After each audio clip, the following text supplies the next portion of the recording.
Et c'est l'heure de parcourir les hebdos avec Hélène Frade. On ne change pas, Hélène, bonjour. Une formule Arnaud. qui gagne. On commence avec Courrier International qui se demande si le modèle allemand est un bon modèle. Le modèle allemand vanté à tout instant par Nicolas Sarkozy, mais a-t-il raison de le faire? S'interroge Courrier International. Le président a rencontré Angela Merkel, on le rappelle, cette semaine, qui a dit quant à elle qu'elle allait soutenir sa candidature. Bref, entre Angela et Nicolas, c'est du sérieux, mais que cache la love story franco-allemande? C'est l'objet du dossier. Oui, je crois qu'on peut parler d'amour. Donc, dossier de Courrier International qui explique que l'Allemagne est en train de sortir renforcée de la crise, que le Made in Germany a certes réussi à imposer ses performances au reste de l'Europe, mais que ce fameux modèle allemand n'est pas exempt de zones d'ombre, car il sécréterait non seulement des injustices sociales considérables, mais il servirait aussi de prétexte pour imposer des politiques d'austérité extrêmement sévères à tout le reste de l'Europe. C'est pas l'amour, mais bien la guerre en Syrie. Courrier International revient aussi sur l'accélération, l'intensification de la répression dans le pays. Ce fut et c'est toujours le cas, notamment à Homs, qui a été l'objet de bombardements incessants cette semaine. Une violence dont s'émeut Courrier International en évoquant un cycle tragique et révoltant et évoque la responsabilité de l'Occident dans ce qui est en train de se passer. Les pays occidentaux qui sont intervenus très tôt en Libye, je cite, suscitant un espoir des Syriens, un espoir auquel la communauté internationale a répondu par l'inaction. Courrier International pour qui il n'y aurait désormais plus qu'une seule porte de sortie pour les opposants syriens, étudier les propositions de la diplomatie russe, si tant est qu'elles existent.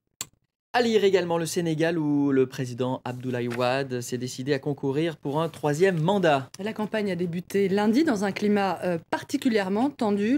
La décision d'Abdoulaye Wade, 85 ans au pouvoir depuis 2000, de se représenter a provoqué l'indignation de l'opposition sénégalaise qui a parlé d'un coup d'État constitutionnel. Jeune Afrique titre cette semaine, lui et le chaos, lui Abdoulaye Wade, et la validation d'une nouvelle candidature qui est en train de faire vaciller tout le pays vers l'épreuve de force. Jeune Afrique rappelle que Washington et Paris ont fait part de leur désapprobation et que la plupart des dirigeants africains, à l'exception notable d'Alassane Ouattara, ont refusé de soutenir Abdoulaye Wade.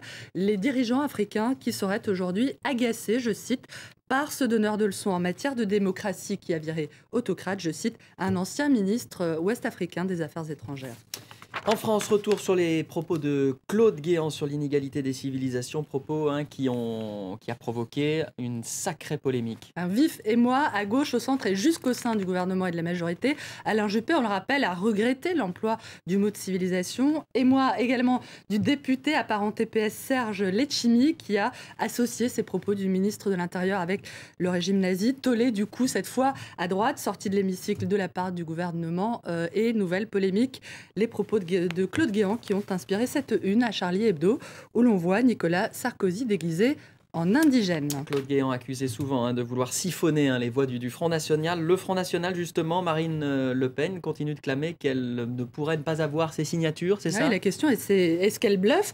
C'est la question qui a agité 500 signatures nécessaires absolument. Pour la présidentielle. On en a beaucoup parlé cette semaine avec ce débat sur le fait qu'une candidate qui est créditée de 20% dans les sondages ne peut pas être absente du premier tour. Peut-on se passer d'elle? C'est la question posée cette semaine par le Nouvel Obs qui évoque la gêne palpable de la gauche comme de la droite sur cette question dilemme qu'un député PS résume en ces termes. Arnaud, la démocratie voudrait que Marine Le Pen puisse être candidate, mais en même temps, je considère que la présidente du FN est une ennemie de la démocratie. Que faire?